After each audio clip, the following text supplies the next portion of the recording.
On this month's Eye in the Anthracite Region, we make our way to southern Schuylkill County in Sudzz Apotheca and Pine Grove. Open just a few months now, this health and beauty business features a nice array of natural body care products. The story behind this creative business is just as interesting as the products on the shelves. Join us for a look around. Accounting is fun, but it can also be really stressful, and I wanted to find a hobby that was fun. Mixed with having special needs children that need extra care with natural products, I thought maybe I could get into that. So I started doing a lot of research a couple years ago, specifically different herbal blends and what they can do for you. That kind of got me launched into soap, and I started making soap as a hobby at home, a couple bars here and there, a couple different kinds. I started with hot process first. So this is our hot process soap. I made it last night in the crock pot. This is our frankincense and myrrh soap. It is colored with red Moroccan clay, so it is 100% natural. We strictly use plants and herbs to get that coloring. We use therapeutic grade essential oils, so we don't use any kind of fragrance oil in any of our product. It does have goat's milk in it. At the end, when I'm done cooking it, I add Greek yogurt to it, which just makes it a smoother consistency. It also adds richness, but you can see in the hot process how there's like the swirls throughout.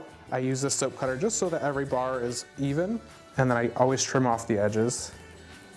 Hot process is really ready to use right away, but I still like to let it cure for a week or two, sometimes 3, because a harder bar of soap lasts longer. It just really took off in our small community. People started using it, our neighbors started using it. We were doing online orders and local customers could pick it up or it could ship. I started to think of how we can expand the business, and I said, open a store. I kind of bought all the stuff for the store before I had the store. I jumped into here, and a week from when we got the keys was our grand opening. I save the soap ends, I put them in a bucket, and we do a stuff a soap bag, so you can stuff a soap bag with these. Yeah, I brought my own bag this time.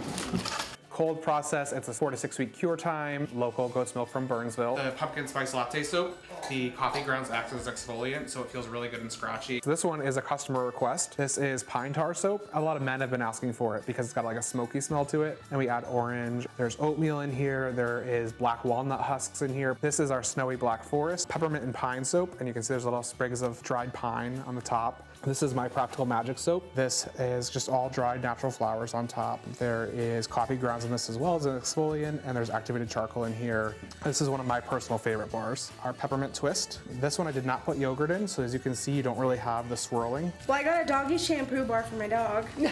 It was really important to me to try and bring more natural stuff to our community. I feel like there's a really good calling for it right now. I do whipped body butters. So this is our luxury man. There's body butters and sugar scrubs that I make just from people saying, hey, you know, I'd really like to try something like this. And these are a huge seller. There's not a ton of oil in them. This is my #1 selling. This is my cinnamon latte one. One of our first products, other than soap, was our bug spray. I can't even mow my grass because the bugs are so bad. Everybody has talked about this bug spray and it's fantastic. So I went with the big one.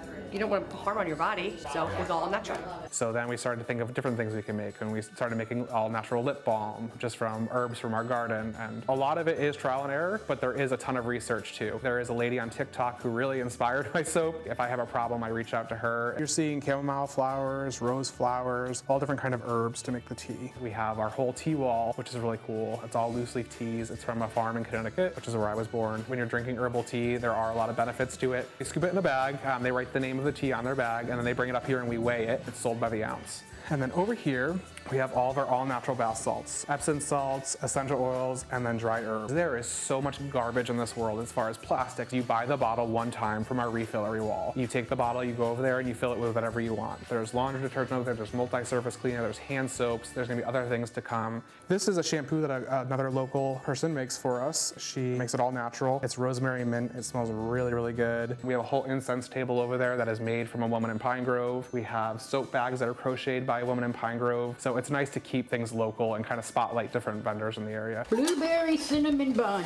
The sweat equity, the family bonding together. My youngest, he likes to smell them before. And that's really cool because he gets involved in it. The table over there is built from wood from a barn in Pine Grove. My father-in-law built that. The wood in here is from the outside of this building originally. One of my other favorite things is this arch right here that was uncovered when they were remodeling this building. It's hand carved from early 1900s probably. Back in the 1900s, this was a hardware building, and that is from that store. So it's really cool to have that history. I did not think it was going to take off this fast. I mean, we only started at making soap in May, and here we are, and it's just booming. I would say we do about half of our business online, so it's really cool to be shipping to all these different places and getting different feedback. My goal in the next couple of years is to have this a full-time business. It's a very quiet town, a really feel-good kind of town. There's a lot of community support. A lot of people know everybody. When you open a business here, the community is so quick to jump into it. Everybody that walks in here has said it's very inviting and warm. That's the culture I want to have. I look forward to seeing you for an eye appointment at Pottsville Eye specialists in 2024. Thanks for watching Iron the Anthracite Region.